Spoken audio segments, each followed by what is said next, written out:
kaibigan, kumusta kayo? Ngayon magluto ako ng ginataang manok.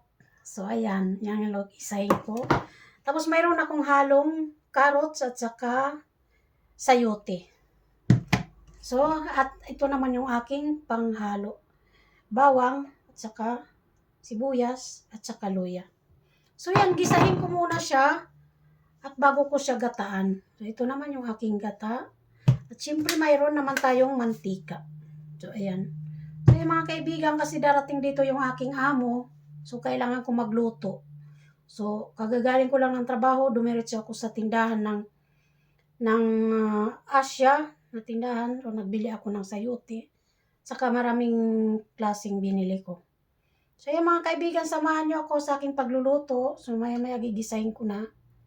So ngayon nilagay ko na yung aking mantika. Kunti lang yung mantika. So, ayan. Initin lang natin. So, ayan kaibigan, nilagay ko na yung aking bawang. Ayan. Kailangan natin gisahin.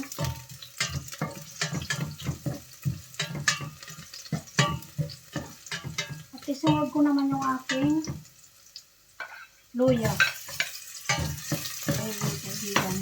Para makita nyo sa loob. Ayan. So, kasi para ano yung lasa ba? First time na ako gumawa nito para sa asawa ko. Sana kumain siya. May gapat.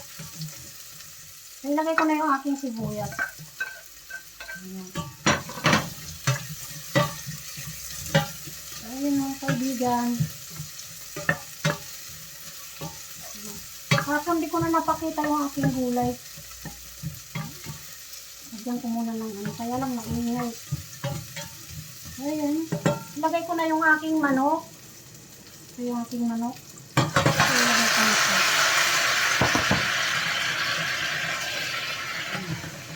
Ipakuluin ko muna to siya. Ilagyan ko na to siya ng konting asin.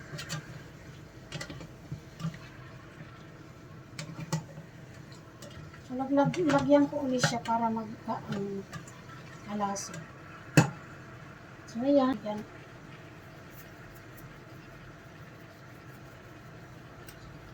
So, hayaan lang muna natin na kumulo para maano na yung asin sa loob.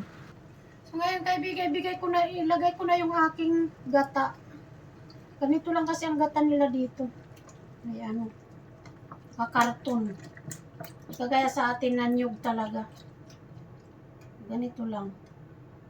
So, ayan, inilagay ko na yung aking gata. Hintayin lang natin uli na kumulo. So, haluin ko muna siya. Ayan. So, ayan kaibigan. Hintayin lang natin na maluto.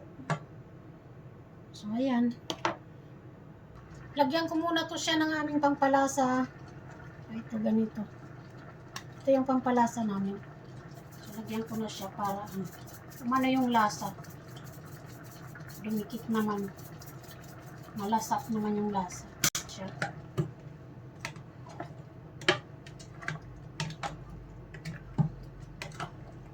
Yan. So, hintay lang natin uli na maluto ang manok. So, ilagay ko yung aking gulay. So, ayan mga kaibigan, ilagay ko na yung aking carrots. Kasi medyo malambot na yung aking manok. So, inuna ko lang yung carrots kasi malalata yung aking sayote. So, hintay lang natin uli na maluto ang carrots. So, ipan uli natin. So, ayan. Ngayon, nilagay ko na yung aking sayote. Ilagay ko na kay luto na yung carrots. So, hintayin lang natin uli maluto yung sayote. So, yan. Ganyan ko lang. So, ayan mga kaibigan, hintayin lang natin uli maluto. So, ayan mga kaibigan, luto na yung aking manok na ginataan. So, ayan. Papakainin ko na yung asawa ko. Ayan, pagka na siya.